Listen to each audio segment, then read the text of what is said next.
Welcome to the 420 Somewhere podcast. I'm your host, 420 Somewhere. Let's get this smoke session started.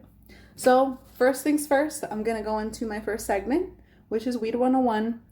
Strain of the week, I'll tell you what I'm smoking this week. So, this week's strain of the week is Peanut Butter Breath. The parents of Peanut Butter Breath are Do and Mendo Breath F2. I do not know what the F2 stands for, but y'all can Google it and you'll find out. 50% indica and 50% sativa, so it's a hybrid. It's an equal hybrid. It smells like it's like nutty and rich and earthy.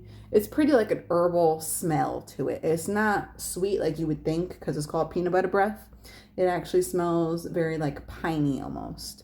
And the breeders of it, they're called Thug Pug Genetics. When you taste it, when you're actually burning it, you're hitting it, you're inhaling, it really does taste like almost like a baked good. Like it doesn't taste sweet, but it tastes like a bakery. It tastes like you just bake something. So fuck it. It's a good strain. It helps with depression, anxiety, stress, and PTSD. It basically makes you feel comfy as fuck. Like it makes you feel comfortable. Your headspace is comfortable. It's a head high basically. You know what I'm saying? It's all up here. You don't really feel it throughout your body. It's all in the head first. And then it goes and takes part for your body. And then you feel it. And you're like, whoa, okay. Feels good. I like it. So that's all I got for Weed 101. Now we're going to move on to our Sex 101 segment. And we're going to learn about something interesting today. We're going to learn about female ejaculation. So basically the female cum. There's 3 different types. I bet y'all didn't know that there's 3. I'm going to go into the 3 types. I'm going to list them and then I'm going to do a deep dive into all 3 of them. So first one, gushing. So formerly known as a gusher. This is thick and slightly milky fluid. So when a girl comes, it's like an in-between between clear and white. So it has that milky consistency. Sometimes expelled after a strong clitoris orgasm.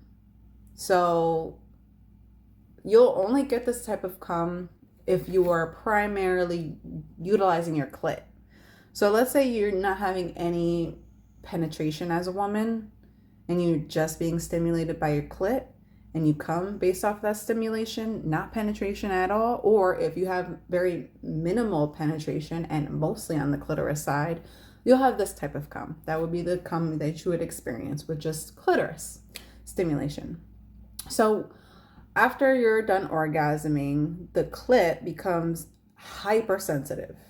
So after we're all said and done and we come and there's that consistency, don't touch us on our clit after that. The clit is enlarged.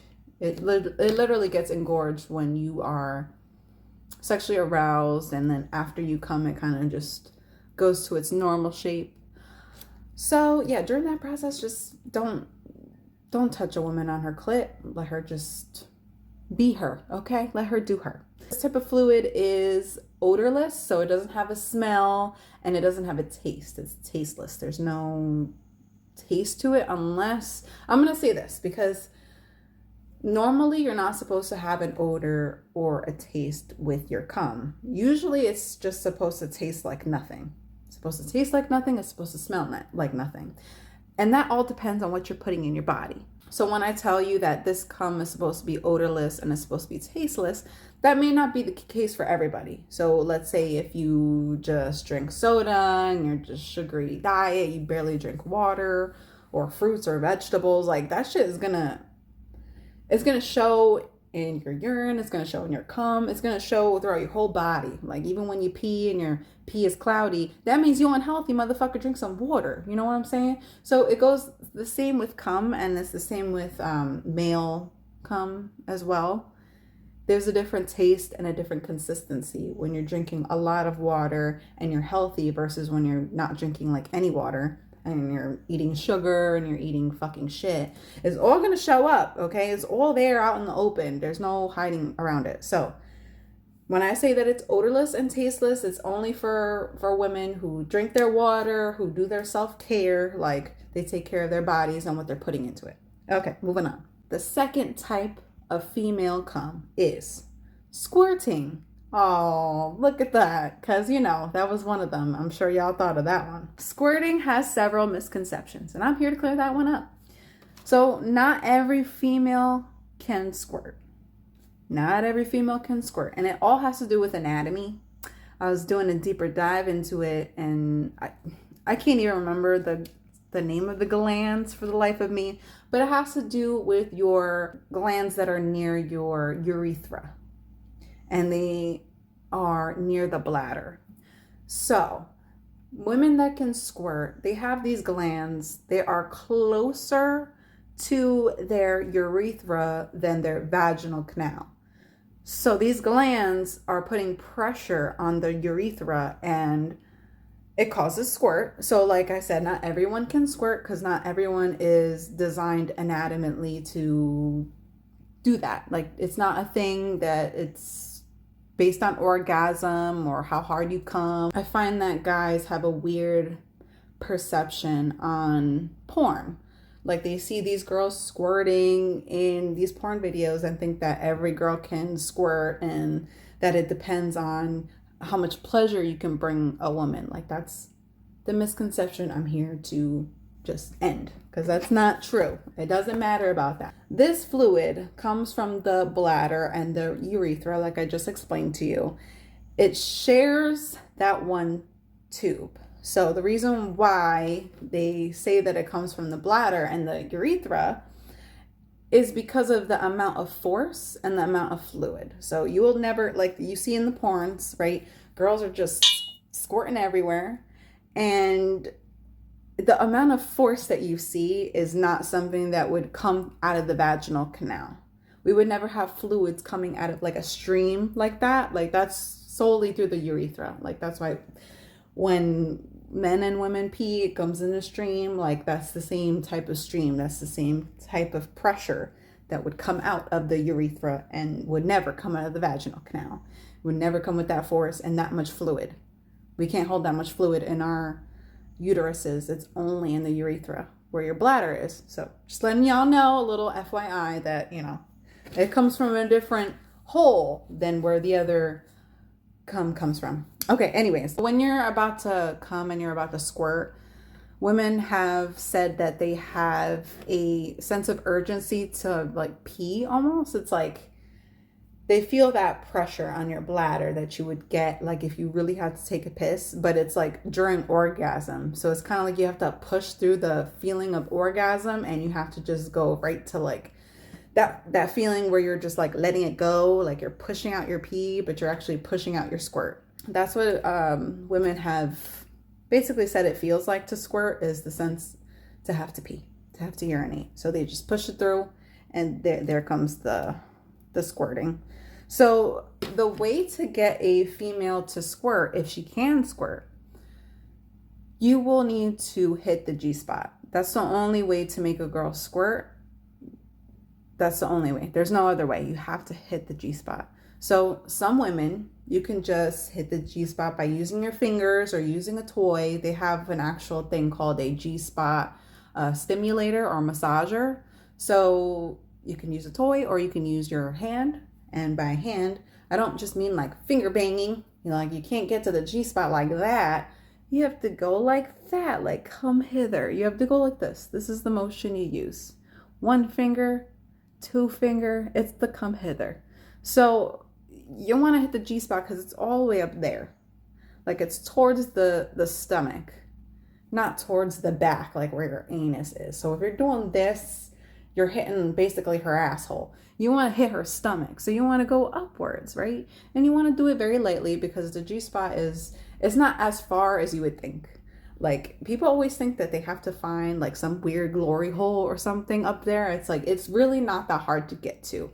You just have to just reach up, okay? You don't need something deep. Like you don't need to shove your whole fucking hand through that shit, your whole fist. No, just this. That's all you need. That's how you massage the G-spot, and that's how you're gonna make a girl squirt. And some women, You have to actually make them come first, like one time, and then the second time that they come is when they squirt. Just giving y'all a little tidbit. Every female is different, okay? So what I may telling you may work on one person, may not work on the next. So you gotta have that conversation with people. Number 3, the last form of jizz for a woman. Okay. Last one is creaming.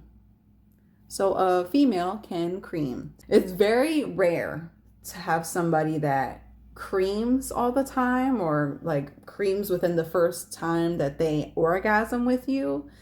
It can take a couple times, maybe a couple rounds before a female can actually cream, but you will actually notice the difference. And it's uncanny, the color. It's like the first one I was describing, the gushing, had like an in-between color between clear and white. And it had that consistency of like thick, but not super thick. Like you had that flowing of it. This one is the opposite. So it's pure white consistency. Well, it's pure white and then thick, super, super thick. Like it's not cut with anything. It's not thin. It's not clear. It's just white. This cum is expelled from a woman's cervix in very small quantities. So literally a few drops of this stuff is released during orgasm. And normally you'll be able to tell when you are done, right? We're all done, we're orgasming, whatever. The woman's done coming and you take your dick out, you will see the consistency on it. Like it actually attaches to your penis. Like you're gonna see it when you pull out this cream on your dick, and it's literally her cum. And it won't necessarily be a lot. It'll just be enough to like coat it, but it's not going to be like if you were a gusher or a squirter. Like that's a lot. And usually some people don't even notice that they cream because it's mixed in with all that other stuff. Like your pre-cum and all your juices flowing, like, you know, it gets mixed up in there because it's only a couple drops. It's a few drops. So that's what I'm saying. It's very rare, and some people don't even notice that they cream. It looks milky or creamy and has no odor. It's usually actually sweet in taste. So that's what it says here. It says it's sweet. And it's caused by deep cervical uterine orgasms. So basically the orgasms that are closer to a woman's belly button than back. So you want to like, it's weird because guys think that they're in your stomach just by them like going all the way deep. And yes, but no. So it goes into this motion of like when you're using your hips and you're doing that circle motion inside of a woman. That's what causes that type of coming or that type of creaming, is when you are using the motion of like a circular motion, but you're deep inside of her, so that this way you can hit the walls inside of her. She has vaginal walls. You want to make sure you hit all of that. All right, so that concludes our talk on female ejaculation. Now, I got my last part here. It's called Sex Tips 101, and we're gonna talk about playtime with your partner. So there's 2 different playtimes I'm gonna go into. The first one is impact play, and then the second one is sensual play. So what is impact play? Glad you asked. So it's any sort of play that involves spanking or inflicting any type of pain, or even when it comes to just like a dom and sub type of play. So like control in a sense. It's a common element of BDSM. Impact play goes beyond just spanking or torture. It can be used as a reward or punishment. So it doesn't always have to be viewed as like, okay, I'm being tied up and I'm being spanked, like this is my punishment for being a bad girl. You can also have it as like a reward for, you know, pleasing your dom or pleasing your sub. Like this is what they want. So, you know, you give the people what they want, right? So it basically covers the discipline aspect of BDSM, because impact play is normally engaged by the dom. The dom is usually the one to go to this type of play. Subs are more gonna lean towards sensual play. So I'm gonna talk about that. What is sensual play? Erotic sensation play is a physical sensation upon a partner, as opposed to a mental form of erotic play, such as the power exchange, like I was talking about with the impact play, or role playing. So it differs from that. With sensual play, it's like the complete opposite of that. You have none of that shit. This is also known as sensory play because it's usually a sensory overload to your body. When I say sensory overload, I literally mean that. So it could be anywhere from kissing different types of the body, touching different types of the body, like literally a light touch. Everything with sensual play is very light. It's not like BDSM where you kind of have inflicting pain. Instead of inflicting pain, you're inflicting pleasure. This is a different type of domination that focuses on sensation and pleasure. So you have your dom and then you have your sub. Same scenario as the last one. It's just this time the dom is getting like pleasure from pleasuring his sub. Instead of inflicting pain and that brings him pleasure, this is more on the lighter side of BDSM. So probably like the first type of stuff that you take where you play with feathers, you play with candle wax, you play with light things. It's not a severe amount of pain like nipple clamps or whips. It's like day and night. A couple tips if you want to try BDSM, there's your 2 routes that you can take. Like I said, for beginners, I would do the sensual play for sure. So I hope you enjoyed the podcast, and we'll be back next week for some fun stuff.